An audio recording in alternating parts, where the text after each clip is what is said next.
जय श्री राम भक्तों स्वागत है आपका हमारा चैनल देववाणी में। भक्तों, आपको हमारी कथाएं कैसी लगती हैं हमें कमेंट करके ज़रूर बताएं। भक्तों, हमारी कथाओं को लाइक अधिक से अधिक करें, इन्हें शेयर करें और हमारे चैनल को अधिक से अधिक सब्सक्राइब करें।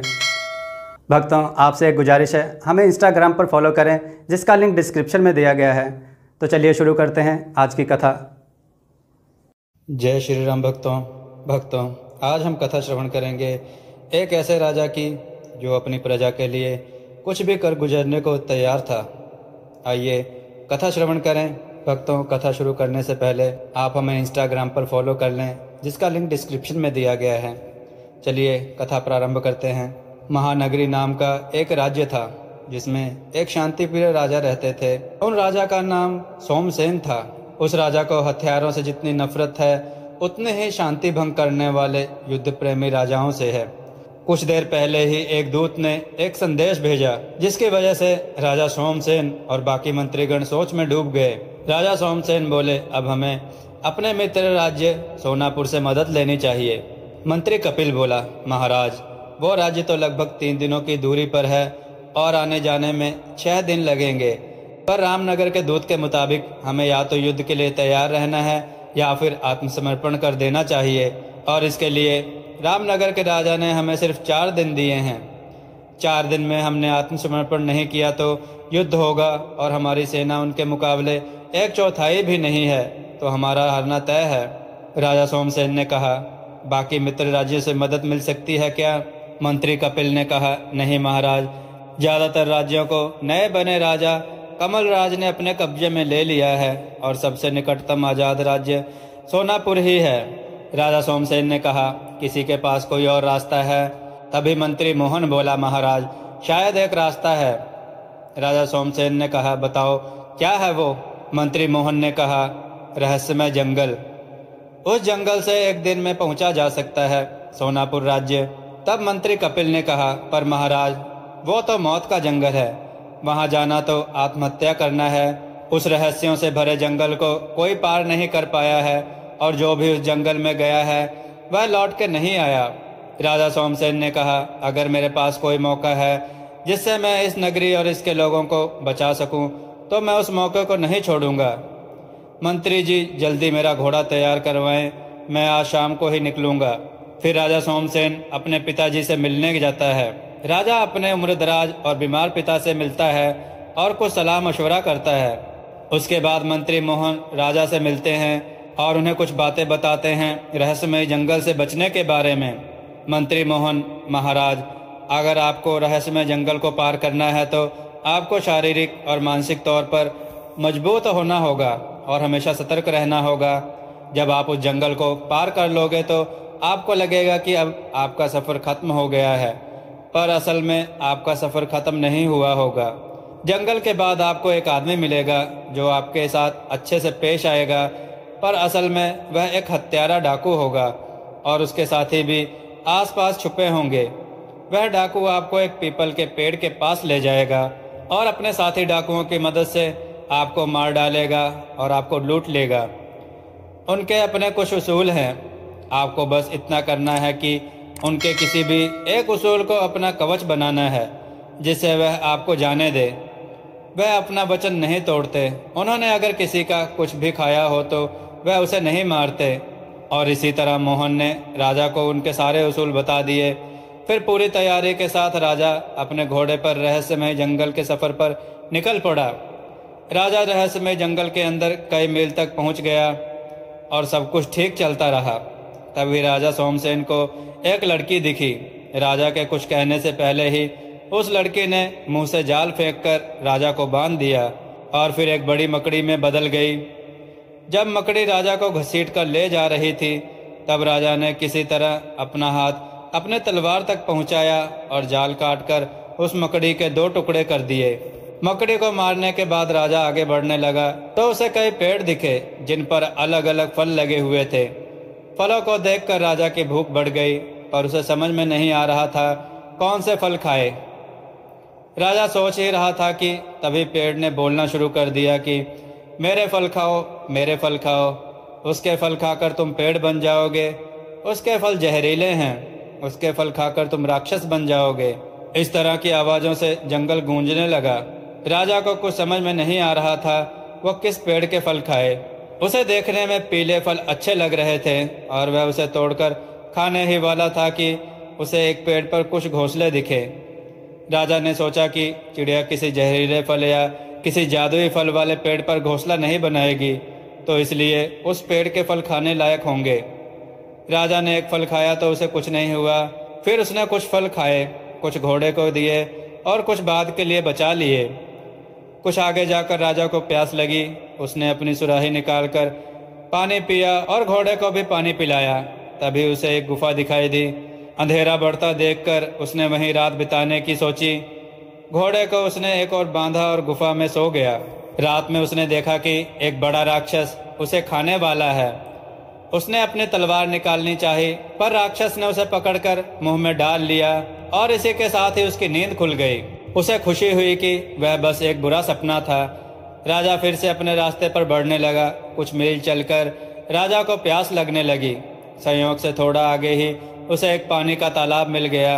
उसने पानी में हाथ डाले ही थे कि उसे एक लड़की की आवाज़ सुनाई दी कि तुम यह पानी नहीं पी सकते, इसे पीने के लिए तुम्हें इसे कमाना होगा। राजा ने देखा कि तालाब में से पानी एक लड़की का आकार लेता जा रहा है। लड़की, तुम्हें इसे पीने के लिए इसे कमाना होगा। राजा, पर कैसे? लड़की, मेरे 3 सवालों का सही जवाब दो और जितना चाहे उतना पानी पी लो, और अगर जवाब हुए गलत तो तुम्हें देनी होगी कुर्बानी या पानी होगी कुछ सजा। राजा ने पहले कुछ सोचा, फिर कहा, पूछो जो पूछना है। लड़की बोली, सबसे तीव्र गति किसकी है? राजा बोला, मन की इस संसार में सबसे तीव्र गति है। लड़की बोली, कौन सी चीज हाथ से निकल जाए तो आदमी पछताता रहता है? राजा बोला, वक्त। अगर वक्त हाथ से निकल जाए तो दोबारा मुड़कर नहीं आता, इसलिए आदमी के हाथों में पछतावे के सिवाय और कुछ नहीं रह जाता। लड़की ने कहा, मेरा तीसरा और अंतिम सवाल जरा गौर से सुनिएगा। मेरा कोई रंग ना रूप, पर मैं हूँ इस धरती पर भरपूर। राजा बोला, पानी। लड़की बोली, बहुत खूब, अब तुम इस तालाब से पानी ले सकते हो। और इतना कहकर वह लड़की वापस तालाब में समा गई। राजा और उसके घोड़े ने उस तालाब से पानी पिया और राजा ने सुराही भी भर ली बाद में पीने के लिए। राजा आगे बढ़ा। उसके सामने और भी मुसीबतें आईं, पर राजा ने सारी मुसीबतों को पार करते हुए वह रहस्यमय जंगल पार कर लिया। जंगल पार करने के बाद एक आदमी राजा के पास आया और कहा कि क्या तुम्हें सोनापुर जाना है? राजा ने कहा, हाँ।